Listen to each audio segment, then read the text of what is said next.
And so honored to be here today.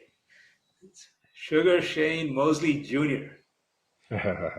How do Thank you you. go by I Shane appreciate Mosley Jr.? Do you, I just go by Shane Mosley Jr. People say it a lot. They just kind of assume that, I took the name Sugar Shane, but I like to just be Shane Mosley. so, Shane Mosley Jr. And I met you for the first time about a month ago, watching you train Yes. train with your dad, and you're like incredible. I mean, you've got all of your dad's talents. Thank you. Plus, you're like a beast. I mean, you're like a foot taller, and like your muscles are like 10 times bigger. I was like, there's nothing that's going to stop you from dominating. I think you're going to be the next greatest. Period. Thank you. I appreciate that. I believe so as well. So, what's it like growing up in your dad's shadow? I mean, you're 7 times world champion. It must be tough, right? I mean, I wouldn't say that, I grew up in the shadow. I think every situation is all perspective, right? So if that's the perspective that you put on there, I don't think that that's a winning perspective, right? To think that you're in somebody's shadow or you're, somebody's behind somebody. But I like to think that we do the same thing, and I've gained a lot of knowledge and skills and mindset from him. So I think it's been such a blessing to have him as my father because I've been able to learn so much and even at a quote unquote older age for my sport, I'm still thriving. Where a lot of people are decline when they get to my age, I'm thriving. So I think that's because of a lot of belief in myself as well as a lot of the things I've learned from my father. Plus, good genes. I mean, Yeah. your dad's he's 55? How old is he? I believe he's going to turn 53 this next month. Yeah. So, and he looks like he's like 23. So, Right. He looks young. All the time I get like, oh, your brother? I'm like, no, that's my dad. yeah. So, I mean, I know what it's like because, I grew up in my dad's shadow, Yeah.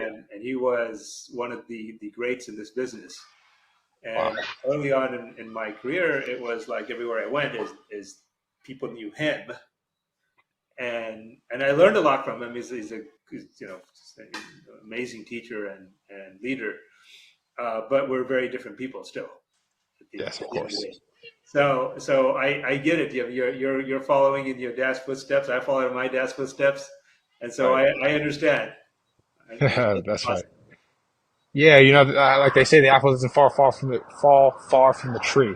And I think that I don't think that that is a product standpoint. I think that's more so the love of what it is. You can relate, you can have that understanding, and um, yeah, that's those same like beliefs that those same qualities that that work for you as well, right? I like to look at it like I do the same thing. I'm not following him. I just so happen to love the same thing because of him. Yeah, yeah. So yeah, I know your dad started pretty young, like 8, 9 years old, when he Yeah, got introduced. I think your grandmother told him, "You're way too much energy. Got to get the energy out. Let's take you to the gym." right, right. Like take him. Yeah, What, my what, experience was a little bit different than that. I grew up thinking I wasn't going to fight and I wasn't going to be um, do that because I didn't really um, I didn't have my own experiences with it. My only experiences with it were, seeing my father. So I thought that, that's just his thing. He likes that, and I'm never going to do that. And then when I had my own experience with sparring and training, is when I found the love for it. I think, like they always say, adversity shows the man to himself, right? So like the first time I ever sparred, I got punched in the nose and I got a bloody nose and it wasn't necessarily a good experience, like it was, I mean, for me, I guess it was good, but because I realized that I didn't want that to happen again and I wanted to get it back, so to speak. And it just showed me like what a fighter I really am. So like even though through getting a bloody nose, I want that to never happen again. So everybody gets an experience and go, somebody might get that same bloody nose and go, you know what, it's not for me. But, maybe because of my dad and being around him, it was more so like, okay, nah, I'm going to get that back. You'll see. So what's speaking of bloody noses, what's your most painful experience you've had in the ring? Um, I would say, I mean, I've gotten cut, but I think, the most painful but awakening thing is to lose. When you lose in front of everybody and everybody, tells you that you're not good, and, also that the same things go about with like my dad being, who my dad is, right? They go, oh, you'll never be like him. Like, you suck and all of these things, right? And that's very, very difficult. But you have to have that persistence with anything that you want in life, and you have to risk, not being good and people criticizing you and saying that you'll never be good enough. That's a part of the process, because one person again takes that and goes, you know what, this might not be for me. Another person takes that and goes, you know what, I'm gonna get better. So I take it as I'm going to get better. And, I just recently got promoted to number one in the WBA, which is a huge thing for me. And I've been professional for 10 years now. And it took me 10 years to become number one, 10 years to become an overnight success. Hey, nothing worthwhile happens overnight. That's a Oh, 100%. lot of 100%. commitment and discipline and dedication. That's right. That's right. So how do you get your mind, like when you're about to go in the ring? I mean, I saw the big fight you just had Yes. recently, and how long does it take you? How do you get into that mindset so that when you're in that ring, you're ready? You've got the confidence and ready to go. Yeah, well, I mean, I think there's a lot of different things. Obviously, you want to prepare and prepare the best way that you possibly can, physically. Also, studying the guy and habits and whatever game plan you're going to do. Um, and then also, that self-belief and, telling yourself that when the time comes, I'm going to be ready. And when the time comes, I'm going to allow myself to be at my best. But I think that the biggest thing to do is to realize that it's outside of you. Like, you can't control outcomes. You can only control what you can control. Your effort, your um, your game plan, trying to stick to that. The things that are that you can control, like that, and you try to give that your best effort as possible. And throughout whatever happens, you say, I'm gonna allow my best to come out, right? But as far as the outcome is concerned, you can't control that. And you have to realize that. And I think when you realize you can't control the outcome, there's a lot of peace that comes with that, right? Because all you can do is give your best effort, right? I'm gonna do my game plan to the best of my ability, and hope to God that it comes in my favor. Yeah, I can agree with you more. You know, business is well, everything in life is a fight every single day. You know, Right. I had the same conversation with King Mo a few months ago, and he said it best: is the only day you stop fighting is the day you're 6 feet under. Right? And too many people, I mean, myself included, you lose on something, you have a setback, a big setback, and you have this moment where you start doubting and questioning yourself, and that just gets you sunk in this hole that you can't get out of, right? So so when you had that first big loss, how did that feel? I mean, obviously we know how that feel, but how did you get yourself out of that mindset back Um, to the champion? yeah, yeah, no, so, um, I always like to go back to my goals. You know what I mean? Like, what is my goal? What type of person, or what type of fighter I want to be? What type of person do I want to be? And always is the one that comes out, um, on top. I would love to be the tortoise, not the hare, right? Always in my mind, I always have the mindset of the tortoise. Consistency, being consistent, no matter if I lose or whatever the case is, I get back onto it. What's my goals? What am I trying to accomplish? What type of person do I want to be?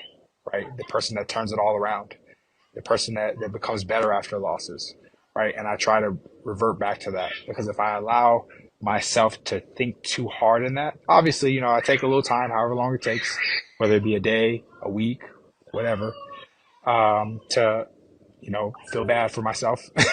And then at a certain point, it's time to work. We gotta start feeling bad for ourselves and do something about this. Yeah. Because feeling bad for ourselves ain't gonna change nothing. But what is gonna change something is that work and that belief and sticking to whatever the goal is. So I try to do that to the best of my ability.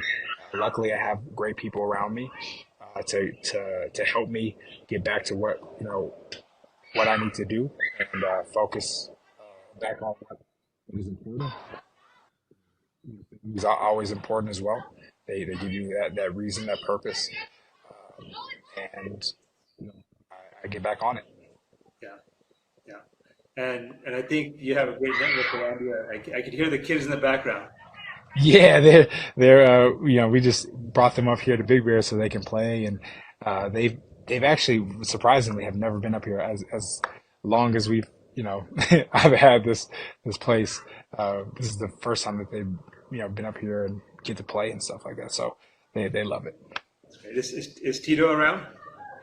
No, luckily Tito's with Tito's with my grandfather. Yeah. Awesome. So for our audience, Tito is Sugar's pet monkey. Yeah, his capuchin. I wouldn't call him a pet. I mean, I think he's part of the. He's so human-like. I mean, it's like this. Oh yeah, it's it's crazy. It's it's another baby in the house. Yeah, 100%. That's my dad's last kid. But I'm sure your kids love Tito, right? Yeah, they love him, and they love like playing with him for a while. But like after a while, I'm like, all right, yeah, that's enough. He's a wild animal. If he goes, if he gets upset for whatever reason, you guys make the wrong move. I don't want to be hurting the monkey, so I try to limit their playtime with him as much as possible. So tell us a little bit about your family. How many kids do you have? I have two boys, one daughter, and then I have one son on the way. So altogether, it's going to be four of us. Congratulations. Oh, thank you, thank you. He's going to be due September 26th. That's awesome. That's Yeah, awesome. super excited. So, that's the best part about life is having the kids. 100%. So Yeah, do you see this as being a third generation family profession? Do you see any of your kids going into boxing? I hope not. You know what I mean? It's one of those things where like you really, really, really have to want it.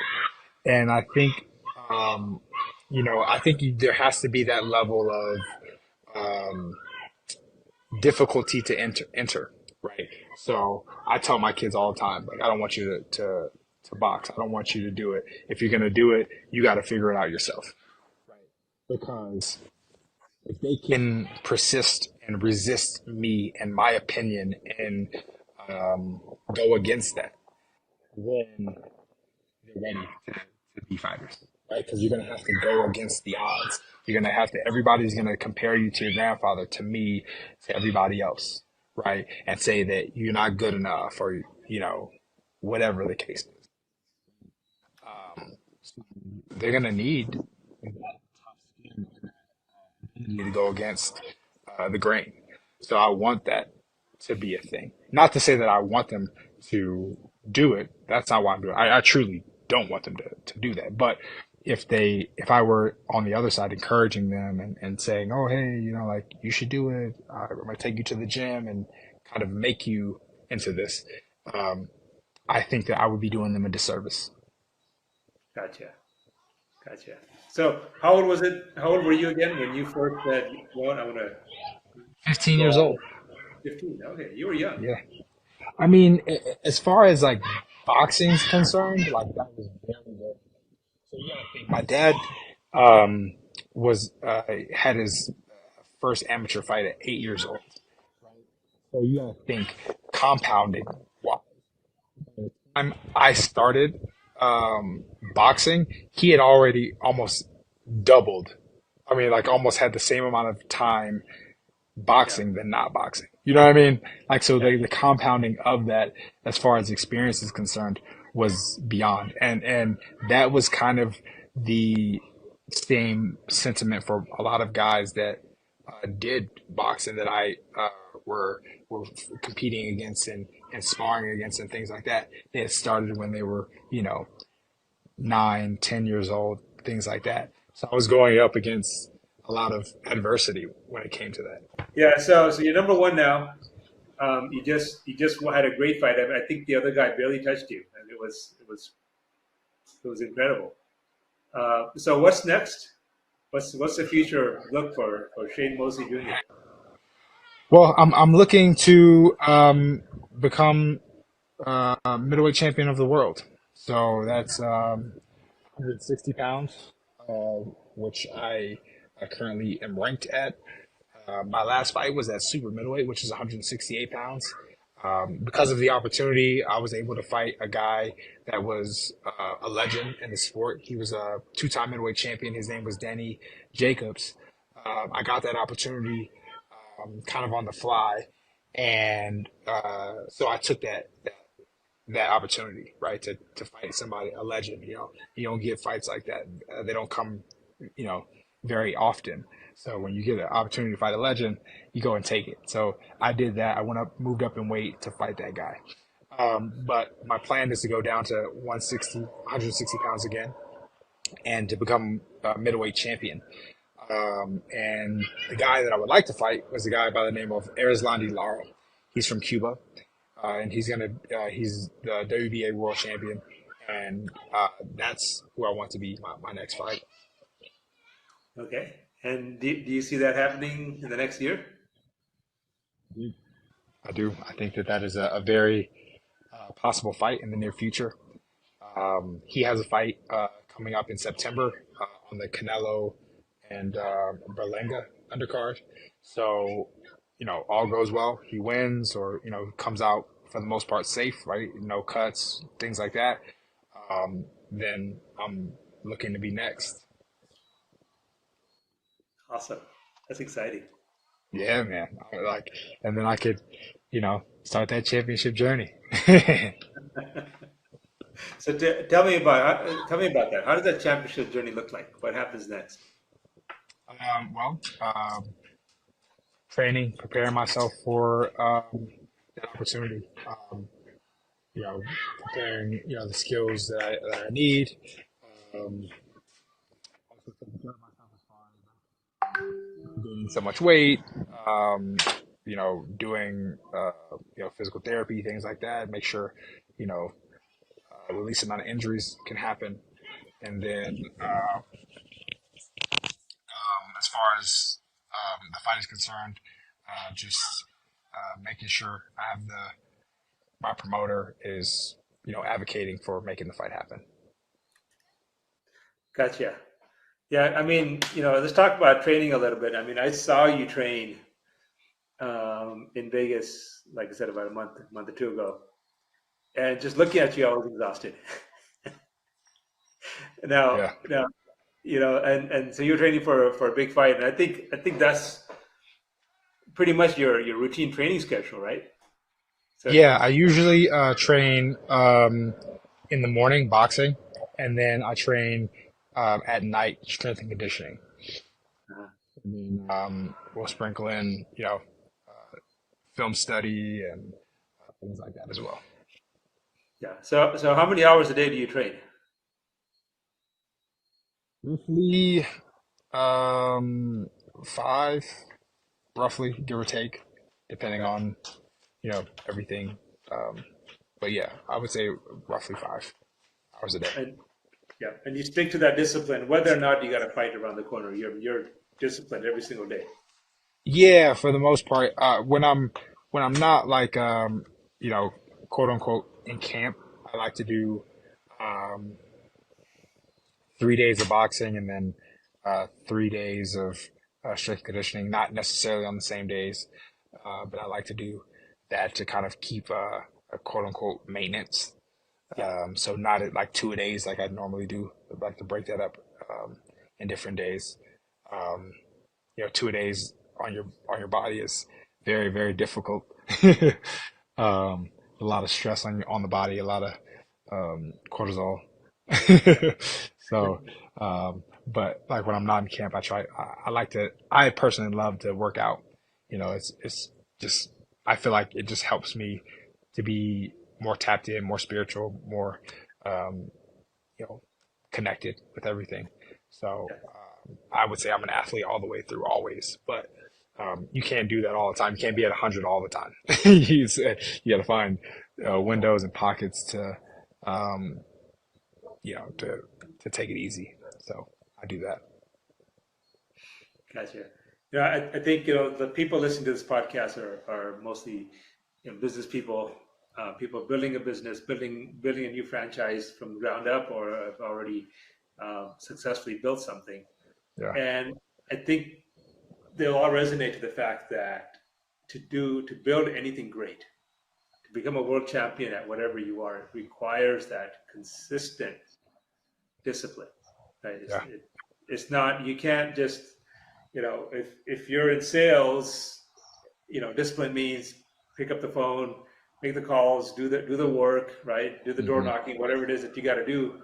Right? You can't just sit there in one place and stress about not having.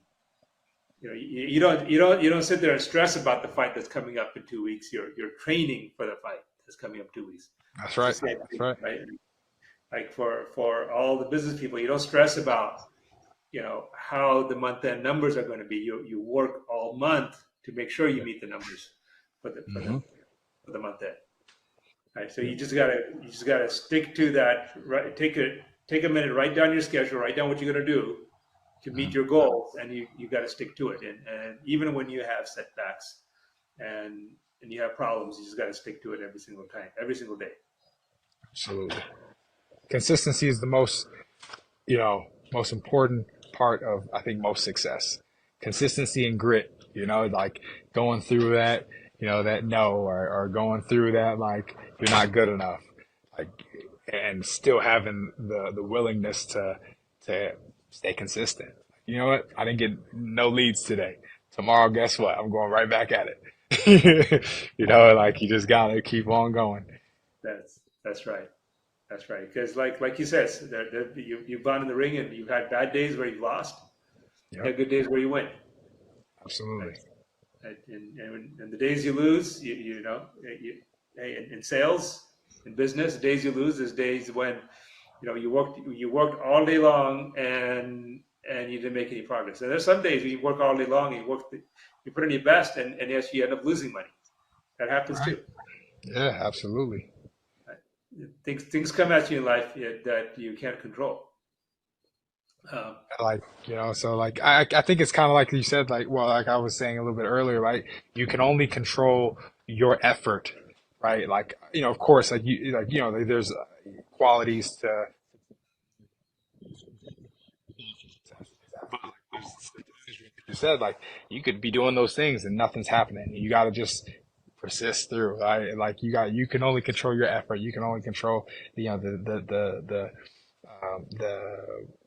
systems that you have in place, right? And once you have those systems in place, you just keep pushing them forward, and and without a doubt, it'll come if you persist. yeah, those are great points, great coaching. Um, you know, you've been very generous with your time, Shane. Appreciate it so much, and I know you got your kids there probably ready saying, "Daddy, Daddy, jump in the pool with us." I'm guessing. Yeah, they want me to play soccer with them. I play soccer. Yeah, right. Yeah, they love soccer, so Yeah, they just want me to like play my soccer. boy, he loves Yeah, soccer. yep. Did you guys watch the soccer finals? We hadn't. I think they have. I haven't yet. But I think that they have. They have it on their phone all the time.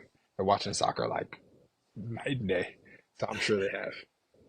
All right. Well, I'm going to let you go, and your kids. I think they're texting me on my phone saying, "Hey, let Daddy come and play soccer."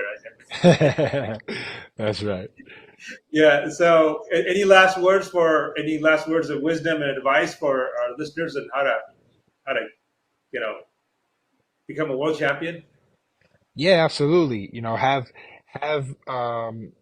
systems and plans, uh, goals in place that lead towards success, right? Because you can, obviously you can work really, really hard. Hard work doesn't necessarily always get you the win, right? But smart hard work, productive hard work, right? Like stuff that is meaningful towards your cause is what really, really, truly gets you the the win. Because like you can be running, you know, full speed backwards. And that doesn't give, there's a lot of people that are, running, right? And they're running backwards and they're running the wrong way, right? So you got to be running towards whatever it is that you're going for. So like always have goals in mind, have the systems in play that will help with those goals, and then self-analyzation, right? Always be analyzing yourself. How can I be better? What can I do to maybe get more leads? Who can I talk to? What relationships do I need to make, right? How can I free up some time so I can do X, Y, Z, right? Whatever the case is. But there's a lot of things that you can do in order to have a more clear direction towards success. And I think once I did that as well, having the right people around, it definitely helped me get towards the right success. Great advice. Thank you so much, Shane. I appreciate you, brother. Enjoy your evening. All Cheers. right. Talk soon. Bye.